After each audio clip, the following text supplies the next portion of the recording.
Before my mother passed, she left me 3 matches each capable of taking me back in time. I used the first to return to the night Miller was drugged. I knocked over his spiked drink before he could touch it. He never was involved with his secretary, Scarlett. I saved our marriage, but then we were in a car accident. Miller threw himself over me, shielding my body. His injuries were too severe. He didn't make it. Without a second thought, I struck the second match. We went back to before the crash, and this time we walked away without a scratch. I thought I would never need the third match. Then Miller set a sonogram down in front of me, and I went completely still. His voice was ice. Scarlett is 4 months pregnant. The baby is mine.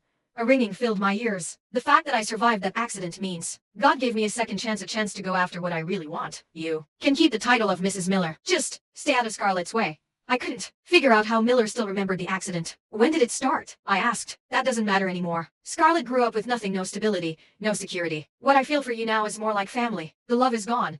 I had found out about him and Scarlett on our 10th wedding anniversary. He had written me a desperate letter confessing everything and transferred every asset into my name. In desperation, I had used a match to go back to our 5th year of marriage. So you remember everything. You really did fall in love with Scarlett? Yes. Every time I come close to death, I end up back in the past. After the Sats, you were the one who wanted to run away with me. But Scarlett, she's different. After the Sats, we had promised to run away together. But that night, it was my parents who showed up, not him. Samantha, your dad was right. We're both too young. Give me a little more time.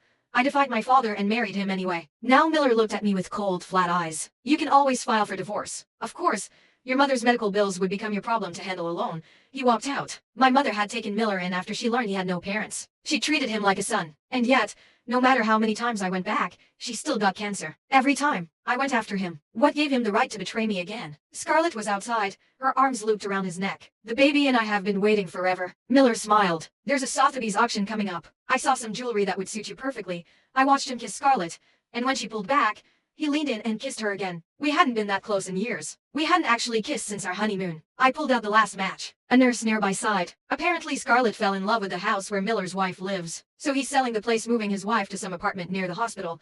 A year ago, Miller told me the company needed capital. I suggested selling our house myself. That house had been our first home. Apparently he even set up a flower shop across from the hospital just for her. Every morning, I stopped by that shop and bought a fresh bouquet. I pushed open the door. The girl at the counter recognized me. You were just here this morning. Another bouquet already? I looked around, the lighting, the layout, all impossibly familiar. Early in our relationship, I dreamed of opening a flower shop. But after we married, my time was swallowed whole. The counter girl spoke suddenly. A sick person breathing in flowers grown with those special nutrients every single day that can be good for you.